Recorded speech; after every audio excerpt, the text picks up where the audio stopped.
Now, because I finished my kitchen, I got a bit carried away and I thought I'd clean all the pans, put them through the sandblaster, get them all cleaned off at the bottom, because I use a lot of induction cookers. That's why I did all the rewiring.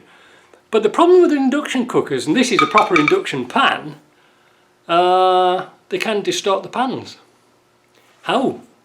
Well, look, I'm going to hold the light in my top pocket like this one. Right, so I've got a light in my top pocket here, and I don't know if you can, is it going to pull up or not? Is it? Yes, there you go. We're getting the right angle. There. You can probably see how warped this pan actually is. It's bent as a 9-bob bit. In fact, I think you could get that ruler in between it. So, I'm going to have a go to see if I can straighten them out on the press. Might work. Could completely balls it up. Bloody hell, I amaze myself sometimes. They're a bit oily. Straight as a die now. Nothing on that at all. Beautiful.